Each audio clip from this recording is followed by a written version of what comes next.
હું સોનલ જોશી, ગરીબ રસોઈયાની દીકરી, અને મારા પિતા 7 ધોરણ ભણેલા અને માતા માત્ર 3 ધોરણ ભણેલા છે. આ વકીલાતના પ્રોફેશને મને એટલું જરૂર શીખવાડ્યું છે કે છેલ્લા 27 વર્ષથી હું સામાજિક કાર્યો સાથે જોડાયેલી છું.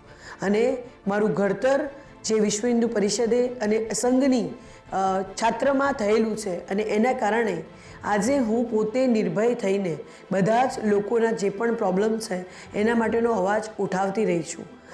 જીવનના 27 વર્ષના અનુભવ બાદ સમાજ સેવા, સોશિયલ એક્ટિવિસ્ટ તરીકે લોકો મને ઓળખે છે. તમે કદાચ મને ટીવી ડિબેટર તરીકે પણ જાણતા હશો. હું આ ઇલેક્શન એટલા માટે લડી રહી છું કારણ કે હું તમારો અવાજ બનવા માગું છું. દરેક એડવોકેટ્સ માટે હું એક એવા અવાજ તરીકે ઉભરવા માગું છું કે જેમના જે પણ સોલ્યુશન્સ હોય એ સોલ્યુશનનું હું નિરાકરણ લાવવાનો અવશ્ય પ્રયત્ન કરીશ.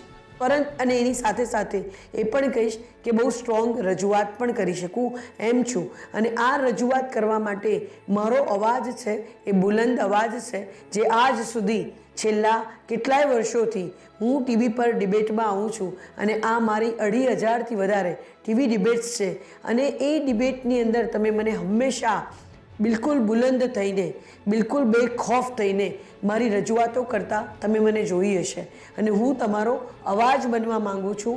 ભ્રષ્ટાચાર મુક્ત, સારું શાસન, સેફ એન્વાયરમેન્ટ, જુનિયરથી લઈને સિનિયર બધા જ વકીલો માટે એમની મેડિકલથી લઈને એટમોસ્ફિયર કોર્ટ કેમ્પસની વાત હોય, મેડિકલ સુવિધાની વાત હોય, એમની ટ્રેનિંગ્સની વાત હોય, એમના પર્સનલ પ્રોબ્લેમ્સને સાંભળવા માટે કાઉન્સિલિંગની વ્યવસ્થાની વાત હોય, આ દરેક પ્રોબ્લેમ માટે હું આજે ઉમેદવારી કરવા જઈ રહી છું. અને મને તમારા બધા જ વકીલોનો સાથ અને સહકાર હશે તો હું ખૂબ જ સારી રીતે નિષ્પક્ષપણે કામ કરી શકીશ. કારણ કે હું તમારો અવાજ છું. આ સોનલ જોશીનો અવાજ એટલે બધા જ વકીલોનો અવાજ. કારણ કે આ અવાજ ક્યારે દબશે નહીં.